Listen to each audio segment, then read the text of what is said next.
बिस्मिल्लाहिर्रहमानिर्रहीम। अस्सलामु अलैकुम। नाज़रीन, आज की इस वीडियो में हम बात करेंगे हज़रत इसहाक़ अलैहिस्सलाम के बारे में। आप अलैहिस्सलाम की ज़िंदगी के मुतालिक मुकम्मल तफ़सीलात आपको बताएंगे। इसके अलावा आपको बताएंगे कि आपका बनी इसराइल से क्या ताल्लुक़ है और आपके मुतालिक कौन सी तहरीफ तौरात और यहूदी तालीमात में पाई जाती हैं और आपकी ज़ात को लेकर क्यों यहूदी मुसलमानों के इतने खिलाफ हैं। इन सब बातों के बारे में जानने के लिए आपसे गुजारिश है कि वीडियो को आखिर तक लाजमन देखें और अगर आप हमारे चैनल पर नए हैं तो हमारे चैनल को सब्सक्राइब कर लें। आइए वीडियो का आगाज करते हैं। नाज़रीन, हज़रत इसहाक़ अलैहिस्सलाम हज़रत इब्राहीम अलैहिस्सलाम के दूसरे फर्जंद और हज़रत इस्माईल अलैहिस्सलाम के छोटे भाई भी थे।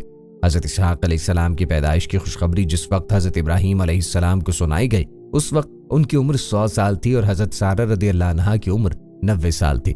कुरान पाक में बशारत से मुतालिक वाक़े की तफसील ये है कि हज़रत लूत अलैहिस्सलाम की कौम पर अजाब नाजिल करने के लिए फरिश्तों की जमात सदूम की आबादियों की तरफ जाने से कबल हज़रत इब्राहीम अलैहिस्सलाम के पास आई। हज़रत इब्राहीम अलैहिस्सलाम बहुत मेहमान नवाज थे। उन्होंने भुना हुआ गोश्त आने वाले मेहमानों के सामने रखा, लेकिन मेहमानों ने खाने की तरफ हाथ नहीं बढ़ाया, जिससे हज़रत इब्राहीम अलैहिस्सलाम को तशवीश हुई कि मेहमानों के रूप में ये लोग कौन हैं। तब फरिश्तों ने अपना तारुफ कराया और बताया कि वो कौम लूत पर अजाब नाजिल करने के लिए भेजे गए। फिर उन्होंने हज़रत इब्राहीम अलैहिस्सलाम और उनकी बीवी हज़रत सारा रज़ियल्लाहु अन्हा को हज़रत इसहाक़ अलैहिस्सलाम की पैदाइश की बशारत दी। हज़रत सारा रज़ियल्लाहु अन्हा से हज़रत इब्राहीम अलैहिस्सलाम की अभी तक कोई औलाद न थी। उन्होंने फरिश्तों की ज़बानी जब ये बशारत सुनी तो उन्हें हैरत हुई कि उम्र के इस हिस्से में अल्लाह ताला उन्हें औलाद से नवाजेंगे। इसका जिक्र अल्लाह ताला ने कुरान पाक में यूं फरमाया, हमने उसको हज़रत साराह को हज़रत इसहाक़ अलैहिस्सलाम की और इसहाक़ अलैहिस्सलाम के बाद याकूब अलैहिस्सलाम की खुशखबरी दी तो उन्होंने कहा, ऐ है मेरे बच्चा होगा, मैं तो बुढ़िया हूं और मेरे शौहर भी बूढ़े हैं। ये तो बड़ी अजीब बात है। उन्हों फरिश्तों ने कहा, क्या तुम अल्लाह की कुदरत से ताज्जुब करती हो? ऐ अहले बैत, तुम पर अल्लाह की रहमत और उसकी बरकतें हैं। हज़रत इब्राहीम अलैहिस्सलाम भी इस खुशखबरी पर बड़े हैरान हुए क्योंकि वो बहुत बूढ़े हो चुके थे। लिहाजा उन्होंने भी अज़राहे ताज्जुब फरिश्तों से फरमाया, जब मुझे बुढ़ापे ने आ पकड़ा है तो तुम खुशखबरी देने लगे, अब काहे की खुशखबरी देते हो? उन्होंने कहा कि हम आप अलैहिस्सलाम को सच्ची खुशखबरी देते हैं, आप मायूस न हो। गर्ज हज़रत इस्माईल अलैहिस्सलाम की पैदाइश के 14 साल बाद अल्लाह ताला ने आप अलैहिस्सलाम को एक और सआदतमंद फर्जंद हज़रत इसहाक़ अलैहिस्सलाम अता फरमाए, जिस पर हज़रत इब्राहीम अलैहिस्सलाम बार बार अल्लाह के शुक्र अदा करते थे। कुरान पाक में इरशाद बारी ताला है, इब्राहीम अलैहिस्सलाम ने कहा, अल्लाह का शुक्र है जिसने मुझे इस बुढ़ापे में इस्माईल और इसहाक बख्शे। बेशक मेरा परवरदिगार दुआओं को सुनने वाला है। हज़रत इसहाक़ अलैहिस्सलाम की पैदाइश उसी साल हुई जिस साल हज़रत इब्राहीम अलैहिस्सलाम और हज़रत इस्माईल अलैहिस्सलाम ने अल्लाह का घर खाने काबा तामीर किया।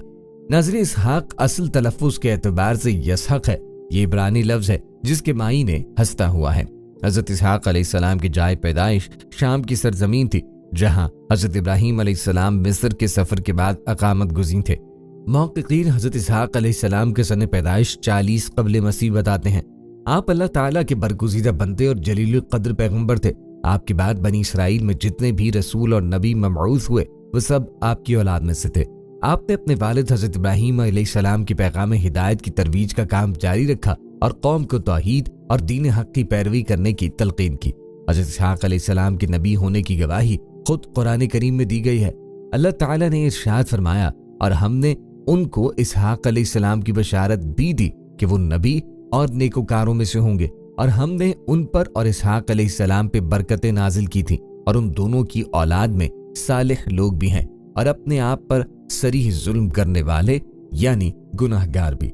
हज़रत इसहाक़ अलैहिस्सलाम को अल्लाह ताला ने नबूवत अता फरमाई और आप अलैहिस्सलाम की औलाद बनी इसहाक़ कहलाई। बादज़ा बनी इसराइल में जितने भी नबी पैदा हुए सब के सब आप अलैहिस्सलाम ही की नस्ल से थे। चुनांचे कुरान पाक में अल्लाह फरमाता है, और हमने उन्हें इसहाक़ अलैहिस्सलाम और याकूब अलैहिस्सलाम बख्शे और उनकी औलाद में पैगम्बरी और किताब मुकर्रर कर दी, और उनको दुनिया में भी उनका सिला इनायत किया और वो आखिरत में भी नेक लोगों में होंगे। कुरान हकीम ने आपकी हालात ज़िंदगी से मुताल्लिक़ तफसीलात बयान नहीं की हैं। मुख्तलिफ आयात में आपके नबी होने और आप पर अल्लाह की रहमतों और बरकतों के नज़ूल का जिक्र है। तौरात की तस्रीह के मुताबिक आपकी शादी हज़रत इब्राहीम के भाई नाहूर की पोती रबका से हुई, जिनके बतन से आपके जुड़वां बेटे पैदा हुए। पहले का नाम महीसू रखा गया, जिसे अहले अरब महीस के नाम से पुकारते हैं। उनकी औलाद रोमी कहलाई। दूसरे का नाम याकूब रखा गया जिनका लक़ब इसराइल था और उनकी नस्ल बनी इसराइल कहलाए। इस वक्त हजरत इसहाक अलैहिस्सलाम की उम्र 70 साल थी। हजरत इसहाक अलैहिस्सलाम आखिरी उम्र में नाबीना हो गए थे। आपने 180 वर्ष की उम्र में किनान में इंतकाल फरमाया। आपका मतवन क़रिया अरबा जिब्रॉन में हजरत इब्राहीम अलैहिस्सलाम और सारा अलैहिमुस्सलाम के पहलू में बताया जाता है। हजरत याकूब अलैहिस्सलाम के वालिद हजरत इसहाक अलैहिस्सलाम इस बात से वाकिफ थे कि रुश्द व हिदायत के सिलसिले को जारी रखने के लिए अल्लाह ताला ने उनके फर्जंद हजरत याकूब अलैहिस्सलाम को चुन लिया है। हजरत याकूब अलैहिमुस्सलाम ही बनी इसराइल है।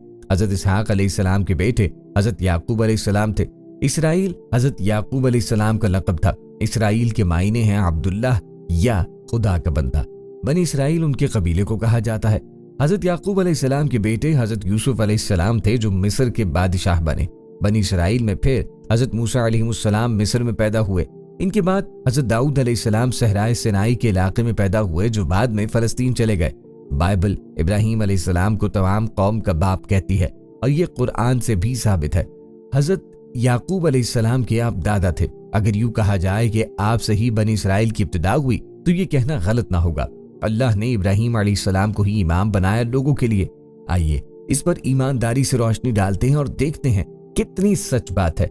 सूरह बकरा आयत नंबर 124 में अल्लाह फरमाता है कि जब इब्राहीम अलैहिस्सलाम को उनके रब ने कई कई बातों से आजमाया और उन्होंने सबको पूरा कर दिया तो अल्लाह ने फरमाया कि मैं तुम्हें लोगों का इमाम बना दूंगा। अर्ज करने लगे मेरी औलाद को फरमाया मेरा वादा जालिमों से नहीं। इब्राहीम अलैहिस्सलाम का आबाई वतन इराक था। इब्राहीम अलैहिस्सलाम इराक से हिजरत करके फलस्तीन में आबाद हो गए। सफर हिजरत के दौरान में आपने सारा अलैहिस्सलाम और हाजरा अलैहिस्सलाम से शादियां की। आपके छोटे बेटे इसहाक सारा के बतन से थे जबकि बड़े बेटे इस्माइल जो आप सल्लल्लाहु अलैहि वसल्लम के जद्दे अमजद भी हैं हाजरा अलैहिस्सलाम के बतन से थे। इब्राहीम अलैहिस्सलाम ने अल्लाह के हुक्म से अपने बड़े बेटे इस्माइल और उनकी वालिदा हाजरा को मक्के में लाकर आबाद कर दिया जबकि खुद सारा और छोटे बेटे इसहाक के साथ फलस्तीन में ही मुकीम रहे। दोस्तों इसराइल असल में इब्राहीम अलैहिस्सलाम की नस्ल का नाम है। इसराइल लफ्ज इब्रानी है जिसका मतलब है अल्लाह का बंदा। पहला बेटा जो इब्राहीम अलैहिस्सलाम को अल्लाह ने अता किया वो इस्माइल अलैहिस्सलाम थे। बाइबल कहती है पहलोटा बेटा खुदा के लिए बरकत वाला है, दूसरा बेटा इसहाक। बाइबल के मुताबिक हाजरा नाम इस्माइल अलैहिस्सलाम की वालिदा का नाम और सारा इसहाक अलैहिस्सलाम की वालिदा का नाम। कुरान ने वालिदा का नाम नहीं बताया। खाना काबा हजरत इब्राहीम अलैहिस्सलाम और हजरत इस्माइल अलैहिस्सलाम ने आज से तकरीबन 4000 साल कबल तामीर किया था। अलबत्ता रिवायात से पता चलता है कि इसी जगह पर सबसे पहले हजरत आदम अलैहिस्सलाम ने खाना काबा तामीर किया था। हजरत इब्राहीम अलैहिस्सलाम ने फलस्तीन के इलाके बैतुल मक़दस में भी इबादत गाह बनाई। हजरत इसहाक अलैहिस्सलाम भी वहां इबादत करते रहे मगर हज के लिए वो हमेशा मक्का मुकर्रमा में वाक़े खाना काबा में जाते थे। हजरत इसहाक अलैहिस्सलाम के बेटे हजरत याकूब अलैहिस्सलाम थे। इसराइल हजरत याकूब अलैहिस्सलाम का लक़ब था। इसराइल के मायने हैं अब्दुल्लाह या खुदा का बंदा। बनी इसराइल उनके कबीले को कहा जाता है। हजरत याकूब अलैहिस्सलाम के बेटे हजरत यूसुफ अलैहिस्सलाम थे जो मिस्र के बादशाह बने। बनी इसराइल में फिर हजरत मूसा अलैहिस्सलाम मिस्र में पैदा हुए। इनके बाद हजरत दाऊद अलैहिस्सलाम सहराए सिनाई के इलाके में पैदा हुए जो बाद में फलस्तीन चले गए। बाइबल के मुताबिक इस्माइल अलैहिस्सलाम के 12 बेटे थे और इस्माइल अलैहिस्सलाम के बेटों के नाम ये हैं। इस्माइल का पहलोटा नबायोत था, फिर कैदार और अबवेल और मसबाम और मशमा और दुमा और मसा, हदद और तेमा और यतूर और नफीस और क़िदमा। ये इस्माइल अलैहिस्सलाम के बेटे हैं और इन्हीं के नामों से इनकी बस्तियां और छावनियां नामजद हुई और यही 12 अपने अपने कबीले के सरदार हुए। और इसहाक अलैहिस्सलाम के सिर्फ 2 बेटे थे। ईसू और याकूब अलैहिस्सलाम जुड़वा थे अपने बड़े भाई के। ईसू ने पहले जन्म दिया, फिर याकूब अलैहिस्सलाम ने। याकूब अलैहिस्सलाम के भी 12 बेटे थे। बाइबल के मुताबिक याकूब अलैहिस्सलाम के 12 बेटों के नाम रोबिन, शमून, लावा, यहूदा, इश्कार, ज़बूलून, बिन्यामीन, दान, नफ्ताली, जद, अशर, यूसुफ और इसराइल की औलाद बरोमन और कसीर तादाद और फरावान और निहायत जोरावर हो गई और वो मुल्क उनसे भर गया। इन्हीं की निस्बत से बनी इसराइल के कबाइल के नाम तरमीम किए गए। यहूदा की निस्बत से बनी इसराइल ने खुद को यहूदी कहलवाना शुरू कर दिया। इस्माइल अलैहिस्सलाम का दूसरा बेटा कैदार अरब में आया और मदियन शहर को आबाद किया और मदियन शुएब अलैहिस्सलाम का नाम है जिसे बाइबल में मदियन कहते हैं। मदियन इस्माइल अलैहिस्सलाम की औलाद से हैं और इस्माइल अलैहिस्सलाम बाप इब्राहीम अलैहिस्सलाम की वजह से इसराइल है। इस वजह से ईसा मसीह इब्न मरियम ने कहा था वो नबी जो आए बनी इसराइल में से आएगा जिसका नाम अहमद होगा। इब्रानी लफ्ज अहमद अरबी मोहम्मद, तो आखिरी नबी मोहम्मद सल्लल्लाहु अलैहि वसल्लम भी बनी इसराइल में आए और इब्राहिम अलैहिस्सलाम की नस्ल से, जबकि अल्लाह ने कहा कि नबूवत और किताब बनी इसराइल में रखी। यहूदियों और नसरानियों में कोई एक भी पैगंबर नहीं आया, न किताब रखी अल्लाह ने। इब्राहिम अलैहिस्सलाम के पोते और इसहाक अलैहिस्सलाम के बेटे याकूब का इब्रानी लक़ब इसराइल था, लिहाजा उनकी औलाद बनी इसराइल कहलाई। याकूब अलैहिस्सलाम के 12 बेटे थे, इसलिए इब्तिदा से बनी इसराइल 12 कबीलों में बटे हुए हैं। इब्राहिम अलैहिस्सलाम का आबाई वतन इराक था। इब्राहिम अलैहिस्सलाम इराक से हिजरत करके फलस्तीन में आबाद हो गए। दोस्तों, बनी इसराइल के बारे में तारीख बताती है कि बनी इसराइल हजरत याकूब अलैहिस्सलाम की औलाद है, और चूंकि हजरत याकूब अलैहिस्सलाम का एक नाम या लक़ब इसराइल भी था, इसी निस्बत से ये बनी इसराइल कहलाते हैं। दोस्तों, चूंकि बनी इसराइल हजरत याकूब अलैहिस्सलाम की औलाद हैं, इसलिए याकूब अलैहिस्सलाम की और उनकी औलाद की दास्तान का बयान करना जरूरी है।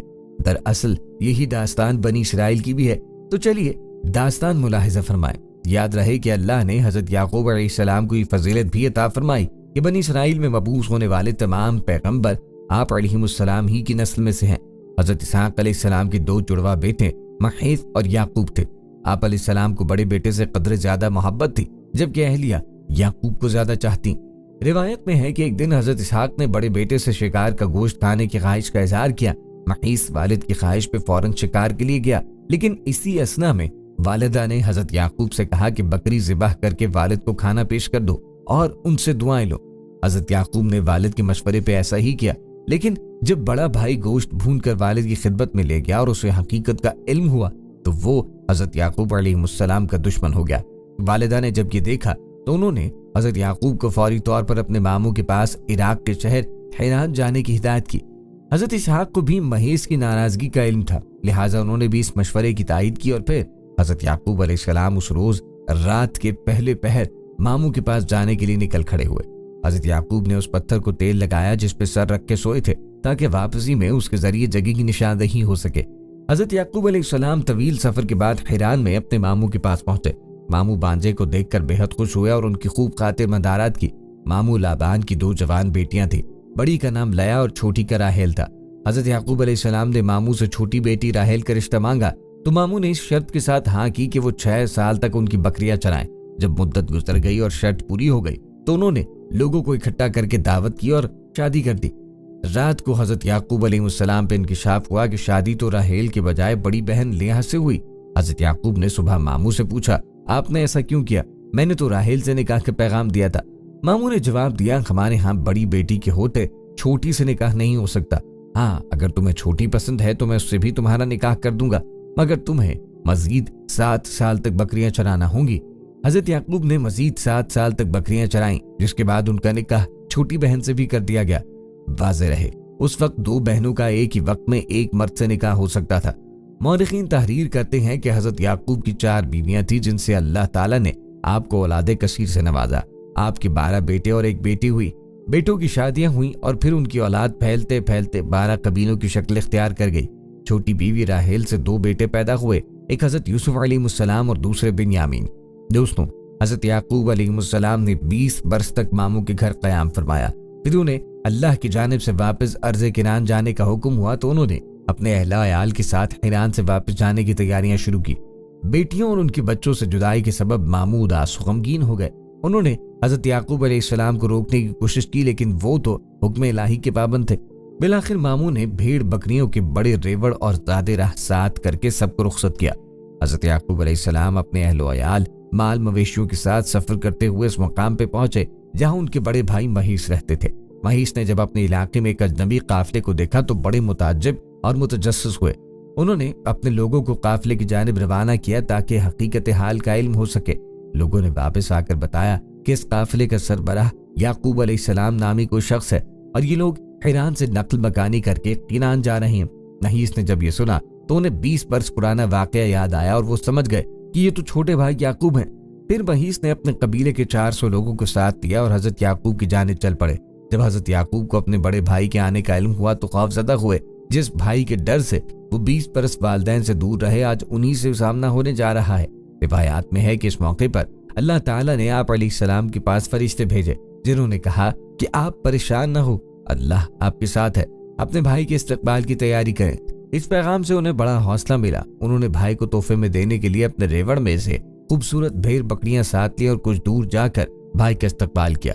20 साल की तवील जुदाई ने महीज के दिल से रंजिश और नफरत खत्म कर दी। छोटे भाई की मोहब्बत ने जोश मारा और आगे बढ़कर गले लगाया। दोनों भाइयों ने एक दूसरे को बोसा दिया और देर तक माजी की यादों में खोए रहे। हजरत याकूब अलैहिस्सलाम ने कुछ दिन बड़े भाई की मेजबानी में गुजारे, फिर उनसे इजाजत चाही। महीस ने बहुत से तोहफे तहाई देकर इज्जत और एहतराम के साथ छोटे भाई को रुखसत किया।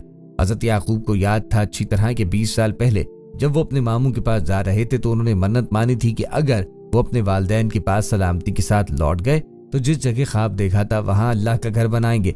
लिहाजा वो 20 साल पुराने रास्तों को याद करते यरूशलेम के करीब उस बस्ती तक पहुंचे जिसके बाहर उन्होंने क़याम फरमाया था। बस्ती के बाहर खैमे नस्ब कर दिए गए और फिर हजरत याकूब अलैहिस्सलाम ने अपने बच्चों के साथ उस पत्थर की तलाश शुरू की जिस पर उन्होंने तेल लगाया था। चूंकि अल्लाह की मदद शामिल हाल थी सो जल्द ही वो उस पत्थर को ढूंढने में कामयाब हो गए। जिस जगह वो पत्थर नस्ब था वो बस्ती के एक शख्स शकीम बिन जमूर की मलकियत थी। आप अलैहिस्सलाम ने 100 भेड़ों के बदले उससे जगह खरीदी और फिर अपने बेटों के साथ मिलकर वहां एक इबादतगाह तामीर की। यही जगह आज बैतुल मक़दस कहलाती है। बैतुल मक़दस में क़याम के दौरान हजरत यूसुफ अलैहिस्सलाम की वालिदा हजरत राहील के यहाँ दूसरे बेटे बिन्यामीन की पैदाइश हुई, लेकिन दौरान ज़ज की वो इंतकाल कर गई। हजरत याकूब ने उन्हें बैतुल हम में सुपुर्द खाक किया और कब्र के सरहाने निशानी के तौर पर एक पत्थर गाड़ दिया। आज भी हजरत राहील अलैहिस्सलाम की कब्र और वो पत्थर मौजूद है। हजरत याकूब अलैहिस्सलाम को अपनी बीवी हजरत राहील से बहुत मोहब्बत थी, लिहाजा इनके इंतकाल से उन्हें सख्त सदमा पहुंचा और वो बैतुल मक़दस की सकूनत तर्क करके अपने वालिद के पास हेब्रोन चले आए। ये वही जगह है जहाँ आप अलैहिस्सलाम के दादा हजरत इब्राहिम भी सकूनत पजीर थे। इस दौरान बड़े भाई महैज भी वहां पहुंच चुके थे। हजरत इसहाक ने दोनों बेटों की मौजूदगी में 180 साल की उम्र में वफात पाई। हजरत याकूब को छोटी बीवी से होने वाले 2 बेटों यूसुफ और बिन्यामीन से बहुत मोहब्बत थी और उन्हें हमेशा अपने साथ रखा करते। सौतेले भाइयों को बात बहुत बुरी लगती और वो इन दोनों भाइयों को रंजो तकलीफ पहुंचाने का कोई मौका हाथ से न जाने देते। हजरत याकूब जानते थे कि बड़े 10 भाई उन दोनों से हसद करते हैं। हजरत याकूब ने अपनी जिंदगी का बड़ा हिस्सा रंजो गम में गुजारा। अभी नौजवान ही थे कि बड़े भाई के खौफ से वालिदैन को छोड़ना पड़ा और 20 बरस दियार गैर में गुजारे। बुढ़ापे में बड़ी बीवी से होने वाले 10 बेटों के हाथों हजरत यूसुफ को दी जाने वाली तकालीफ और तवील जुदाई ने उन्हें शदीद अज़ियत पहुंचाई। वह हजरत यूसुफ की जुदाई के सबब 40 साल तक उन्हें याद करके रोते रहे, यहाँ तक कि रोते रोते आंखों की बेनाई जाया हो गई। आखिर 40 साल बाद अल्लाह ने हजरत याकूब अलैहिस्सलाम को बेटे से इस हैसियत से मिलाया कि वो वालिय मिस्र थे। दोनों बाप बेटा तवील जुदाई के बाद मिले तो लिपट कर देर तक रोते रहे। हजरत याकूब अलैहिस्सलाम अपने बेटे हजरत यूसुफ अलैहिस्सलाम के पास मिस्र में 24 साल तक मुकीम रहे। हजरत याकूब की वफात का वक्त करीब आया तो आप अलैहिस्सलाम ने अपने सब बेटों को जमा किया और उनसे पूछा, मेरे बाद तुम किसकी इबादत करोगे? सब ने यक ज़बान होकर जवाब दिया, ए अब्बा जान, हम सब उस रब की इबादत करेंगे जो आप अलैहिस्सलाम का आपके आबा व अजदाद इब्राहिम, इस्माइल और इसहाक का माबूद है। कुरान पाक में इरशाद है कि भला जिस वक्त याकूब वफात पाने लगे तो तुम उस वक्त मौजूद थे जब उन्होंने अपने बेटों से पूछा कि मेरे बाद तुम किसकी इबादत करोगे? तो उन्होंने कहा कि आपके माबूद और आपके बाप दादा इब्राहिम, इस्माइल और इसहाक के माबूद की इबादत करेंगे जो माबूद यकता है और हम उसके फरमाबरदार रहेंगे। इसी सूरह की आयत 132 में अल्लाह ने फरमाया, और इस बात की इब्राहिम ने अपने बेटों को वसीयत की और याकूब ने भी अपने बेटों को कि ऐ मेरे बेटों, अल्लाह ने यही दीन तुम्हारे लिए मुंतखब फरमाया है, लिहाजा तुम्हें मौत आए तो इसी हालत में आए कि तुम मुसलमान हो।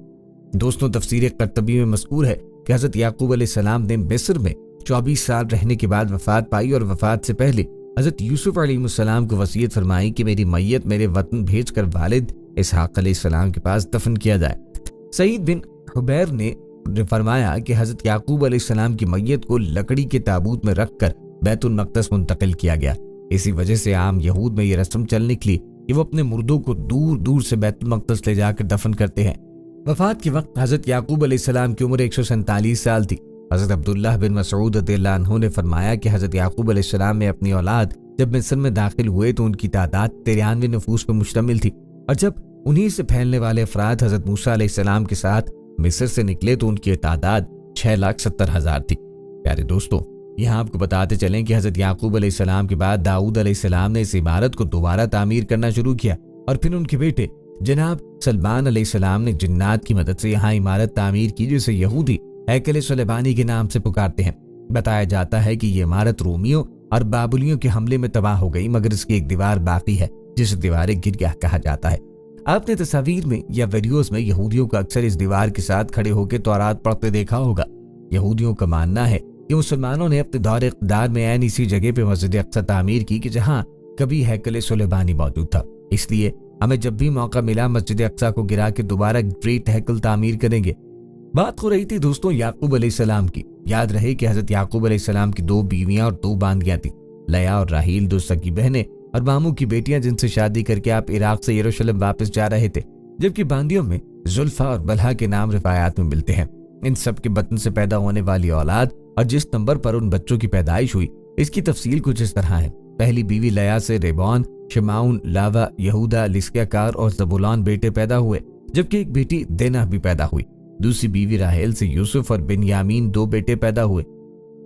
बांदी जुल्फा से जाद और अशर 2 बेटे पैदा हुए और बांदी बलहा से दान और नफ्ताली 2 बेटे पैदा हुए। यूं याकूब अलैहिस्सलाम की 12 बेटे और एक बेटी थी। इन्हें 12 बेटों से आगे चलकर बनी इसराइल के 12 कबीले वजूद में आए। याद रहे कि बनी इसराइल से मुराद इसराइल की औलाद है, क्योंकि हजरत याकूब अलैहिस्सलाम का दूसरा नाम इसराइल था, जिसका मतलब है अल्लाह का बंदा। लेकिन हजरत याकूब अलैहिस्सलाम के एक बेटे यहूदा के नाम की मुनासबत से उन्हें यहूदी भी कहा जाता है। प्यारे दोस्तों, इस किस्से की इब्तिदा दरअसल हजरत इब्राहीम अलैहिस्सलाम से होती है, और इसलिए कि हजरत याकूब अलैहिस्सलाम इसहाक अलैहिस्सलाम के बेटे और इब्राहीम अलैहिस्सलाम के पोते हैं। इस तरह असलन ये आले इब्राहीम है और हम मुसलमान हर नमाज में आले इब्राहीम अलैहिस्सलाम पे दुरूद भेज रहे हैं। लेकिन दोस्तों, ये दास्तान जानबूझकर हजरत याकूब अलैहिस्सलाम से शुरू की गई, क्योंकि उनके वालिद हजरत इसहाक अलैहिस्सलाम के जंक्शन से आले इब्राहीम 2 हिस्सों बनी इस्माइल बनी इसराइल अलैहिस्सलाम में बढ़ जाते हैं। और यही वो नुक्ता है जिसे समझने की जरूरत है।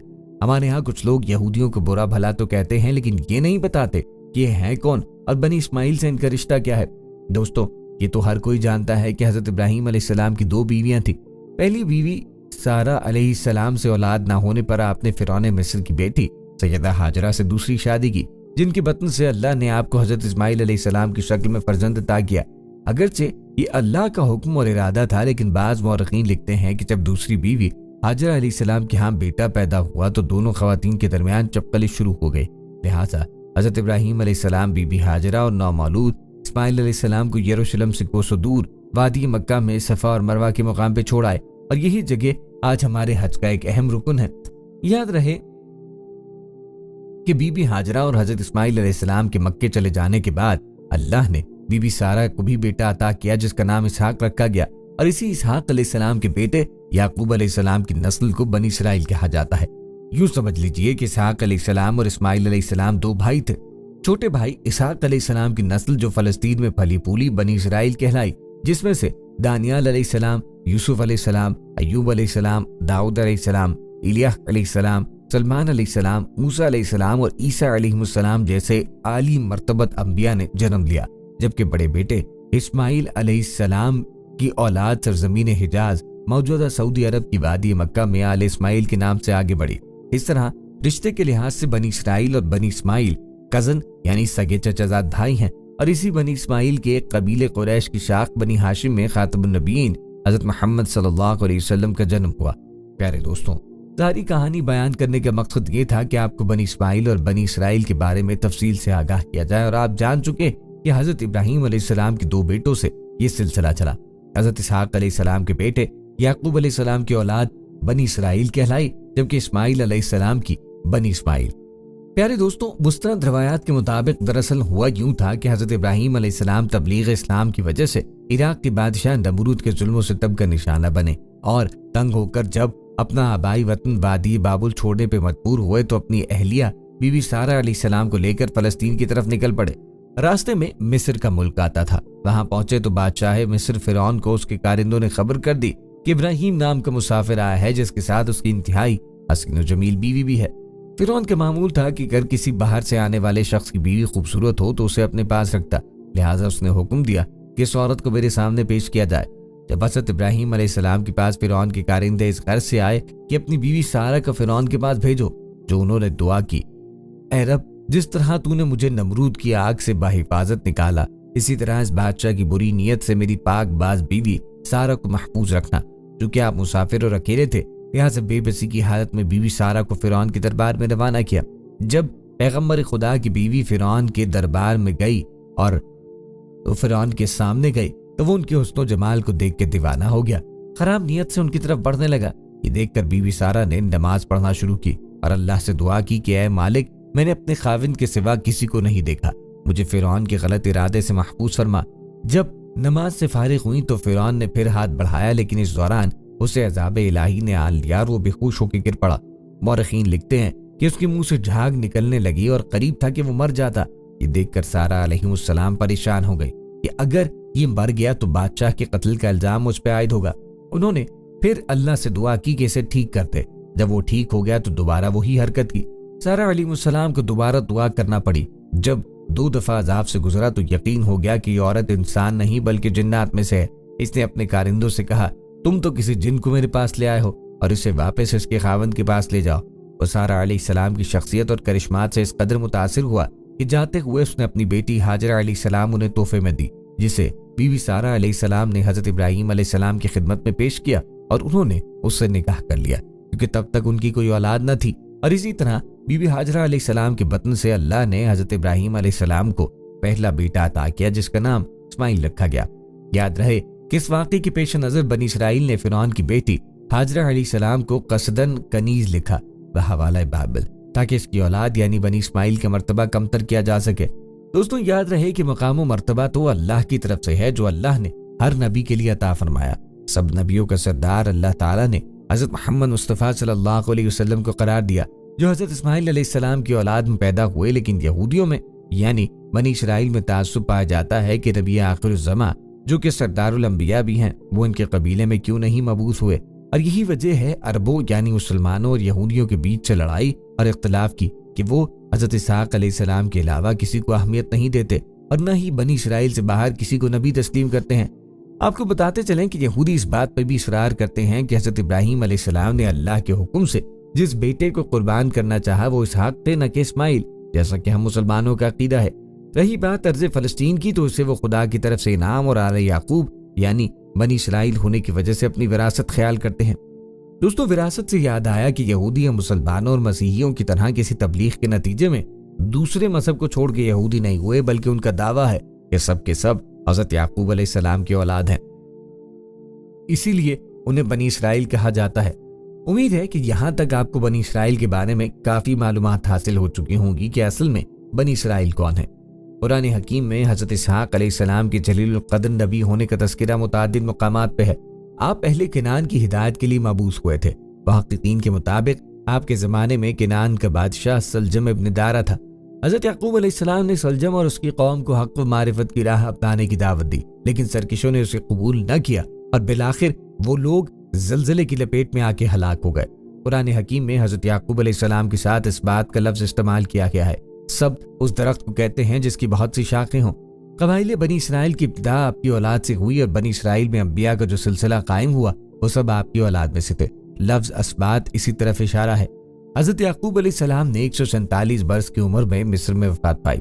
حضرت یوسف علیہ السلام نے آپ کے جسد خاکی آپ کی وصیت کے مطابق کنعان لے جا کر حضرت سارہ علیہ السلام، حضرت ربقہ اور حضرت اسحاق علیہ السلام کے پہلو میں دفن فرمایا۔ ناظرین، یہاں ایک بات کا تذکرہ ضروری ہے۔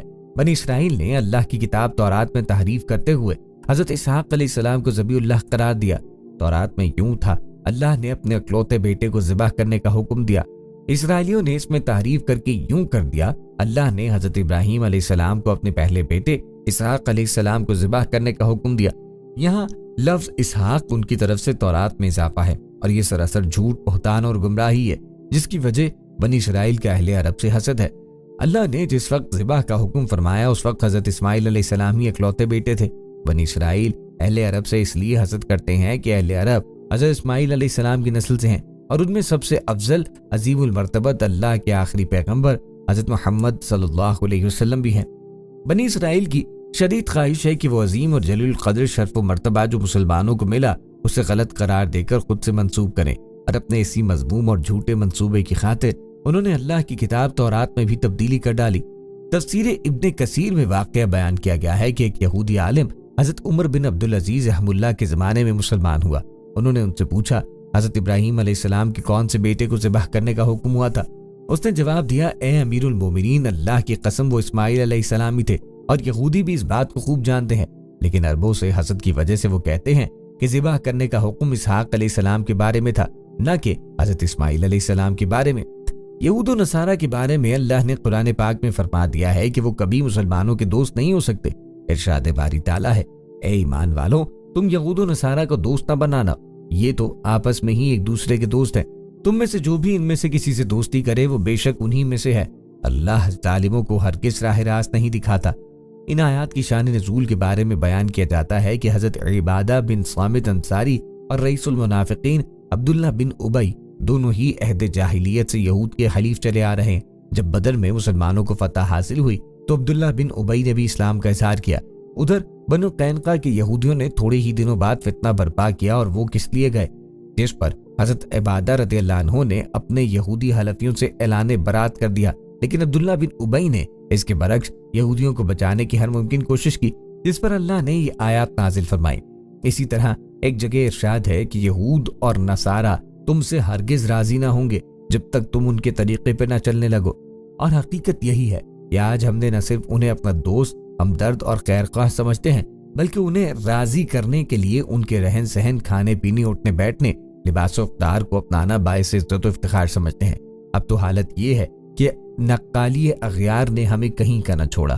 مسلمانوں کی اسی حالت زار پر علامہ اقبال نے فرمایا، شور ہے ہو گئے دنیا سے مسلمان نابود، ہم یہ کہتے تھے کہ بھی کہیں مسلم موجود، وضع میں تم ہو نصارہ تو تمدن میں ہنود، یہ مسلمان ہیں جنہیں دیکھ کے شرمائے یہود۔ قرآن حکیم میں ناظرین مذکورہ انبیاء علیہم السلام کی تذکرے ہمیں اس بات کی دعوت دیتے ہیں کہ ہم اللہ کے برگزیدہ بندوں کے طرز فکر سے وقوف حاصل کریں۔ حضرت اسحاق علیہ السلام اور حضرت یعقوب علیہ السلام سے منسوب واقعات کے تسلسل کا بغور جائزہ لینے پر یہ حقیقت منکشف ہوتی ہے کہ انبیاء علیہم السلام ایسے ذہن کے حامل ہوتے ہیں جن میں صبر اور شکر کی طرز مستحکم ہے۔ وہ اللہ کی عطا کردہ نعمتوں کے حامل ہونے پر شکر ادا کرتے ہیں اور کسی نعمت کے حاصل نہ ہونے پر اس درجے ملول اور غمگین نہیں ہو جاتے کہ اللہ کے ناپسندیدہ لوگوں کو طرز عمل اختیار کر لیں اور گلے شکوے کرنے لگے۔ وہ مشیت الہی کے تابع ہوتے ہیں اور نظام قدرت کے تحت ترتیب پانے والے واقعات میں رضا الہی ان کے مطمع نظر ہوتی ہے۔ باوجود اس کے کہ وہ وسیع تر اختیارات کے حامل ہوتے ہیں، لیکن واقعات کو اپنے حق میں استوار کرنے کے لیے ان کے مندرجات اور ترتیب میں کوئی تبدیلی نہیں کرتے، بلکہ اللہ کے حضور عجز و انکساری کا نذرانہ پیش کر کے التجا کرتے ہیں کہ رب کائنات ان کو ثابت قدمی اور صبر و استقامت عطا فرمائے تاکہ وہ اس امتحان میں پورے اترے۔ حضرت یعقوب علیہ السلام نے اپنی تمام زندگی میں صبر و استقلال کا عظیم الشان مظاہرہ کیا۔ جب آپ کی فرزند اور جلیل القدر پیغمبر حضرت یوسف علیہ السلام اپنے ہی بھائیوں کے حسد کا شکار ہو کر باپ سے جدا ہو گئے تو باوجود اس کے کہ حضرت یعقوب علیہ السلام حقیقت حال سے باخبر تھے، وہ مشیت الہی کے تحت خاموش رہے اور انہوں نے رب کائنات کے انتظام کے تحت بیٹے سے ملنے کا انتظار کیا۔ بشری تقاضے کے تحت وہ بیٹے کی جدائی میں روتے رہے، لیکن ناشکری اور نافرمانی کا ایک لفظ بھی زبان سے ادا نہ کیا۔ پیغمبروں کی ساری زندگی اس عمل سے عبارت ہے کہ ہر چیز اللہ کی طرف سے ہے۔ تمام انبیاء کرام اور اولیاء اللہ کے اندر استغنا کی طرز فکر راسخ ہوتی ہے۔ انبیاء اس طرز فکر کو حاصل کرنے کا اہتمام اس طرح کیا کرتے تھے کہ وہ کسی چیز کے متعلق سوچتے تھے تو اس چیز کے اور اپنے درمیان کو رشتہ براہ راست قائم نہیں کرتے۔ ان کی طرز فکر ہمیشہ یہ ہوتی کہ کائنات کی تمام چیزوں کا اور ہمارا مالک اللہ ہے، کسی چیز کا رشتہ براہ راست ہم سے نہیں ہے، بلکہ ہم سے ہر چیز کا رشتہ اللہ کی معرفت ہے۔ رفتہ رفتہ ان کی طرز فکر مستحکم ہو جاتی ہے اور ان کا ذہن ایسے رجحانات پیدا کر لیتا ہے کہ جب وہ کسی چیز کی طرف مخاطب ہوتے ہیں تو اس چیز کی طرف خیال جانے سے پہلے اللہ کی طرف خیال جاتا۔ انہیں کسی چیز کی طرف توجہ دینے سے بیشتر یہ احساس عادتاً ہوتا کہ یہ چیز ہم سے براہ راست کوئی تعلق نہیں رکھتی، اس چیز کا اور ہمارا واسطہ محض اللہ کی وجہ سے ہے۔ اس طرز عمل میں ذہن کی ہر حرکت کے ساتھ اللہ کا احساس قائم ہو جاتا ہے، اللہ ہی بحیثیت محسوس کے ان کا مخاطب ہو جاتا ہے۔ رفتہ رفتہ اللہ کی صفات ان کے ذہن میں ایک مستقل مقام حاصل کرتی ہیں اور ان کا ذہن اللہ کی صفات کا قائم مقام بن جاتا ہے۔ غور و فکر کیا جائے تو سوچنے اور سمجھنے کے کئی رخ متعین ہوتے ہیں۔ तफसील में जाने के बजाय हम दो रुखों का तस्करा करते हैं। वो लोग जो इल्मी एतबार से मुस्तहकम जहन है, यानी ऐसा जहन रखते हैं जिसमें शक व शुबे की गुंजाइश नहीं, कहते हैं कि हमारा यकीन है कि हर चीज इसकी दुनिया में कोई भी हैसियत हो, छोटी या बड़ी, राहत हो या तकलीफ, सब अल्लाह की तरफ से है। उन लोगों के मुशाहिदे में बात आ जाती है कि कायनात में जो कुछ मौजूद है, जो हो रहा है, जो हो चुका है या आइंदा होने वाला है, इसका बराह रास्त ताल्लुक अल्लाह की जात से है। यानी जिस तरह अल्लाह के जहन में किसी चीज का वजूद है, इस तरह इसका मुजाहिरा होता है। रासिख बिल इल्म लोगों के जहन में यकीन का ऐसा पैटर्न बन जाता है कि वो अपनी जिंदगी का हर अमल और जिंदगी की हर हरकत, हर जरूरत अल्लाह से वाबस्ता करते हैं। यही पैगंबरों का तर्ज फिक्र है। इनके जहन में बात मखसूस रासिख हो जाती है कि हमारे लिए अल्लाह ने जो नेमतें मखसूस कर दी वो हमें हर हाल में मयसर आएंगी, और ये यकीन उनके अंदर इस्तिग़ना की ताकत पैदा करता है। रूहानियत ऐसे असबाक की दस्तावेज है जिन असबाक में ये बात वजाहत के साथ बयान की गई कि सुकून के लिए जरूरी है कि आदमी के अंदर इस्तिग़ना हो। इस्तिग़ना के लिए जरूरी है कि कादिर मुतलक हस्ती पर तवक्कुल हो। तवक्कुल को मुस्तहकम करने के लिए जरूरी है कि आदमी के अंदर ईमान हो, और ईमान के लिए जरूरी कि आदमी के अंदर वो नजर काम करती है जो नजर गैब में दिखती है। बसूरत दीगर किसी भी बंदे को सुकून मैसर नहीं आ सकता। आज की दुनिया में भी अजीब सूरत हाल है कि हर आदमी दौलत के अंबार अपने गिर्द जमा करना चाहता है और ये शिकायत करता है कि सुकून नहीं है। सुकून कोई आरजी चीज नहीं, सुकून एक कैफियत का नाम है जो यकीन है और जिसके ऊपर कभी मौत वारिद नहीं होती। ऐसी चीजों से जो आरजी है, पानी है, और जिनके ऊपर हमारी ज़ाहिरी आंखों के सामने भी मौत वारिद रहती है, इनसे किसी तरह सुकून नहीं मिल सकता है। इस्तिग़ना एक ऐसी तर्ज फिक्र है जिसमें आदमी फानी और बादी चीजों से जहन हटाकर हकीकी और लाफानी चीजों में तफक्कुर करता है। ये तफक्कुर जब कदम कदम चलाकर किसी बंदे को गैब में दाखिल कर देता है तो सबसे पहले उसके अंदर यकीन पैदा होता है। जैसे ही यकीन की किरण दिमाग में फूटती है, वो नजर काम करने लगती है जो नजर गैब का मुशाहिदा करती है। गैब में मुशाहिदे के बाद किसी बंदे पे जब ये राज मुनकशिफ हो जाता है कि सारी कायनात की बागदौड़ एक वाहिद हस्ती के हाथ में है, तो उसका तमाम तर ज़हनी रुझान इस जात पे मरकूज हो जाता है, और इस मरकजियत के बाद इस्तिग़ना का दरख्त आदमी के अंदर शाख दर शाख फैलता रहता है। इस्तिग़ना से मुराद सिर्फ यही नहीं है कि आदमी पैसे की तरफ से बेनियाज हो जाए। रुपए, पैसे और ख्वाहिशात से कोई बंदा बेनियाज नहीं हो सकता। ज़रूरियात ज़िंदगी और मुताल्लिक़ीन की किफ़ालत एक लाजमी अमर है और इसका ताल्लुक हुकूकुल इबाद से है। इस्तिग़ना से मुराद ये है कि आदमी जो कुछ करे इस अमल में उसके साथ अल्लाह की खुशनूदी हो और इस तर्ज फिक्र या अमल से अल्लाह की मखलूक को किसी तरह नुकसान न पहुंचे। हर बंदा खुद खुश रहे और नौ इंसानी के लिए मुसीबत और आजार का सबब न बने। जरूरी है कि बंदे के जहन में ये बात रासिख हो कि कायनात में मौजूद हर शय का मालिक दरुबस्त अल्लाह है। अल्लाह ही है जिसने जमीन बनाई, अल्लाह ही है जिसने बीज बनाया, अल्लाह ही है जिसने जमीन को और बीज को ये वस्फ बख्शा कि बीज दरख्त में तब्दील हो जाए और जमीन उसको अपनी आगोश में परवान चढ़ाए। पानी दरख्तों की रगों में खून की तरह दौड़े, हवा रोशनी बनकर दरख्त के अंदर काम करने वाले रंगों का तवाजुन कायम रखे, धूप दरख्त के नापुख्ता फलों को पकाने के लिए मुसलसल रब और कायदे के साथ दरख्त से हम रिश्ता है। चांदनी फलों में मिठास पैदा करे। जमीन की ड्यूटी है कि वो ऐसे दरख्त लगाए जो इंसान की जरूरियात को पूरा करे। दरख्तों की ड्यूटी कि वो ऐसे पत्ते और फल पैदा करें कि जिनसे मखलूक की जरूरत मौसम के लिहाज से पूरी होती रहे। अल्लाह ये चाहता है कि कायनात के अंदर मौजूद हर शय मुसलसल हरकत में रहे।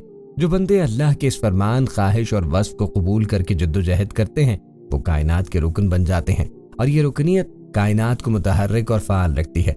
सवाल ये पैदा होता है कि अगर अल्लाह नौ इंसानी के अफराद को पैदाइश के वक्त जहनी तौर पर पसमानदा या पागल या मखबूतुल हवास कर दे तो इंसान क्या कर सकता है और इससे कौन सी तरक्की मुमकिन है? क्या हम नहीं देखते कि ऐसे बच्चे भी पैदा होते हैं जो तरक्की और तनज़ुली से वाकिफ ही नहीं होते? वो लोग जिनके अंदर अल्लाह की ज़ात के साथ वाबस्तगी है, वो ये समझते हैं कि जिंदगी के हर अमल पे अल्लाह मुहीत है। जब किसी बंदे के अंदर ये तर्ज फिक्र पूरी तरह कायम हो जाती है तो रूहानियत में ऐसे बंदे का नाम मुस्तगनी है।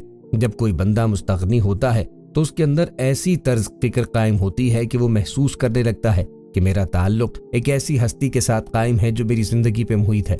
बार बार जब यह एहसास उभरता है तो लगता है यह एहसास एक मुजाहिराती शक्ल इख्तियार कर लेता है और वो ये देखने लगता है कि रोशनी का एक दायरा है और मैं इस दायरे में मौजूद हूँ।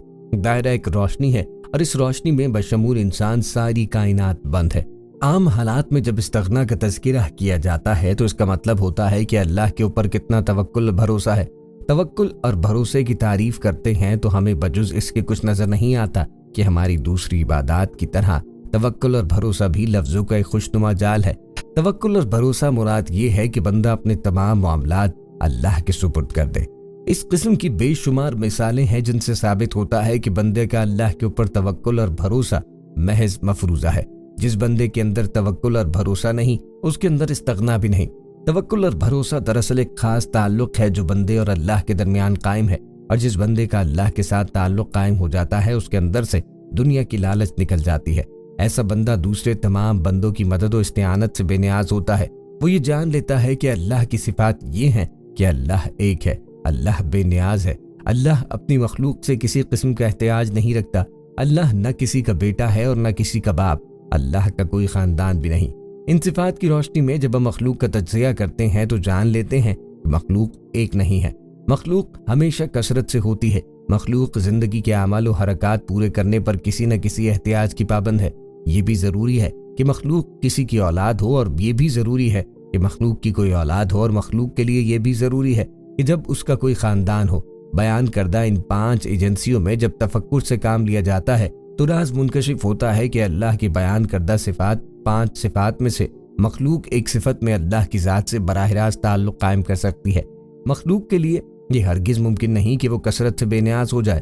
مخلوق اس بات پر بھی مجبور ہے کہ اس کی اولاد ہو یا وہ کسی کی اولاد ہو۔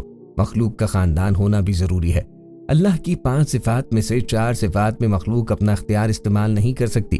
صرف ایک حیثیت میں مخلوق اللہ کی صفت سے ہم رشتہ ہو سکتی ہے۔ وہ صفت یہ ہے کہ تمام وسائل سے ذہن ہٹا کر اپنی ضروریات اور احتیاج کو اللہ کے ساتھ وابستہ کر دیا جائے۔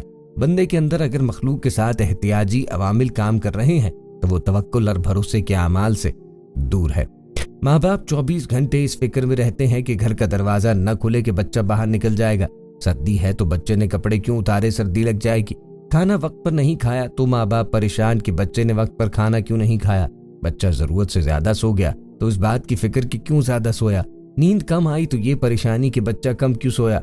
ہر شخص جو پیدا ہوا اور جس کی اولاد ہے اور جس نے اپنے چھوٹے بہن بھائیوں کو دیکھا، وہ اچھی طرح جانتا ہے کہ بچے کی تمام بنیادی ضروریات کی کفیل اس کے ماں باپ ہیں، اور یہ کفالت اس طرح پوری کی جاتی ہے کہ جس کا تعلق بچے کے اپنے ذہن سے قطعاً نہیں ہوتا۔ چونکہ شاگرد یا مرید پیر و مرشد کا ذہن مرید کی طرف منتقل ہوتا رہتا ہے۔